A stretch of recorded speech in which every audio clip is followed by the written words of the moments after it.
लखनऊ की रेजिडेंसी सिर्फ खंडरों का एक समूह नहीं है, बल्कि ईंट गारे में सिमटा हुआ इतिहास का वह अध्याय है जिसने भारत की तकदीर बदलते देखी है। जी हाँ दोस्तों, हम बात कर रहे हैं रेजिडेंसी की।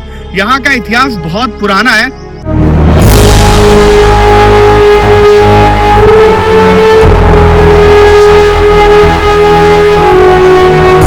जो सामने गेट देख रहे हैं इसे बेली गारत गेट कहते हैं और इसे 19वीं शताब्दी में शहादत अली खान ने बनाया था, लखनऊ के नवाबों ने।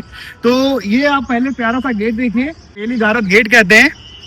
रेजिडेंसी के इतिहास का सबसे काला और गौरवशाली पन्ना 1857 में लिखा गया, जब मेरठ से उठी क्रांति की चिंगारी लखनऊ पहुंची तो लखनऊ के विद्रोही सैनिकों और स्थानीय जनता ने बेगम हजरत महल के नेतृत्व में अंग्रेजों के खिलाफ मोर्चा खोल दिया।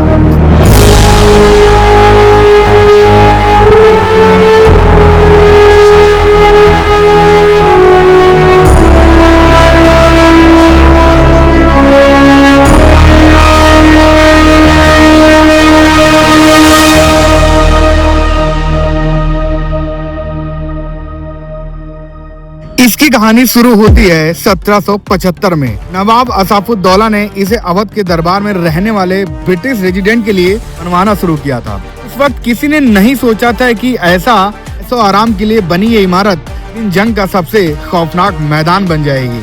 30 मई 1857 लखनऊ की छावनियों में विद्रोह का बिगुल बज चुका था। भारतीय सैनिकों ने फिरंगी हुकूमत को जड़ से उखाड़ फेंकने की कसम खा ली थी। चारों तरफ बस एक ही नारा गूंज रहा था, मारो फिरंगी को, मारो फिरंगी को। और हेनरी लॉरेंस, जो उस वक्त यहाँ के चीफ कमिश्नर थे, अब गए थे कि खतरा बहुत बड़ा होने वाला है। जी हाँ दोस्तों, अंग्रेज रेजिडेंसी के अंदर डरे हुए थे। वहीं बाहर बेगम हजरत महल अपने 11 साल के बेटे बिरजिस कद्र को नवाब घोषित कर सेना का नेतृत्व कर रही थी। उन्होंने न केवल पुरुषों को बल्कि महिला सैन्य दल को भी युद्ध में उतार दिया था।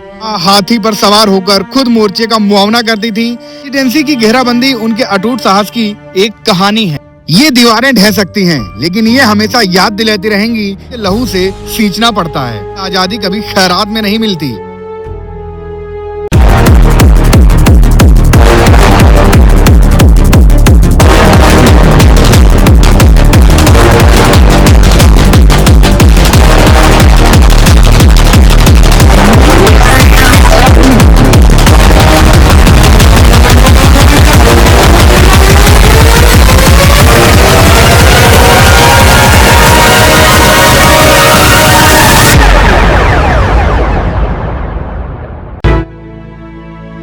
जून 1857 को जब अंग्रेजों ने चिनहट की लड़ाई हारने के बाद में रेजिडेंसी में आके शरण ली, जिसमें 3000 लोग थे, जिसमें महिलाएं और बच्चे भी शामिल थे, और इसे बाहर से लगभग हजारों भारतीय क्रांतिकारियों ने घेर लिया था।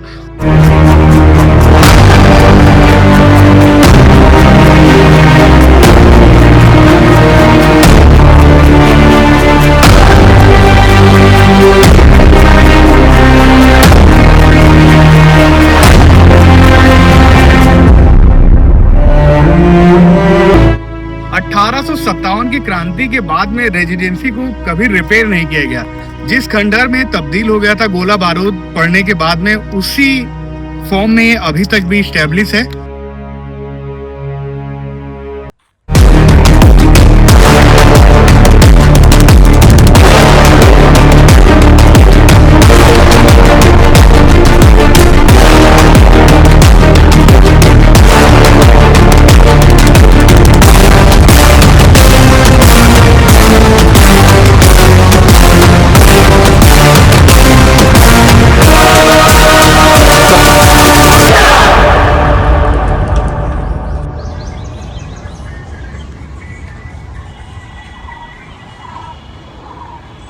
गए।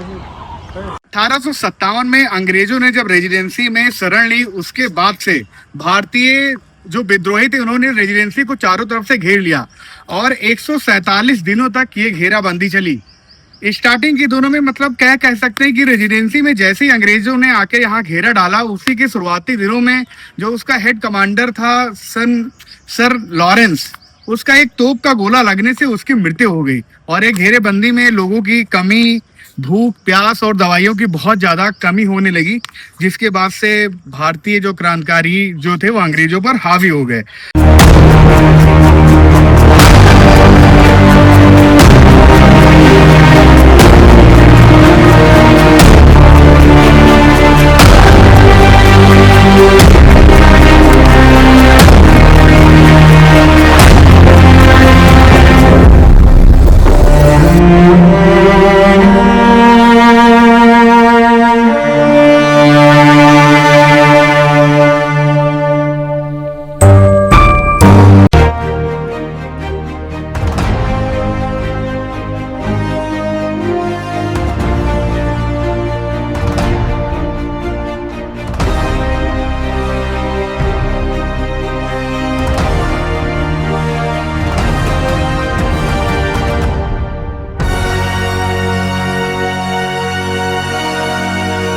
नवंबर 1857 में ब्रिटिश सेना ने इसे वापस तो जीत लिया, लेकिन भारतीय साहस की वो कहानी लिख दी गई जिसे मिटाना नामुमकिन था। जब आप यहाँ की घास पर चलते हैं, याद रखिएगा आपके पैरों के नीचे वो जमीन है 1857 का सबसे शुद्ध पिया है। दोस्तों, आज का ब्लॉग हमारा था रेजिडेंसी पर। तो आपको वीडियो कैसी लगी? मैंने आपको यहाँ पे हर एक चीज कवर करके दिखाई है, कैसे अंग्रेजों को चारों तरफ से घेरा गया था, कहाँ ज्यादातर गोला बारूद गिरे थे, ये सारे खंडहर, ये सब जब से 1857 की क्रांति के बाद से आज तक रिपेयर नहीं हुए, जैसे का तैसा ही बना हुआ है।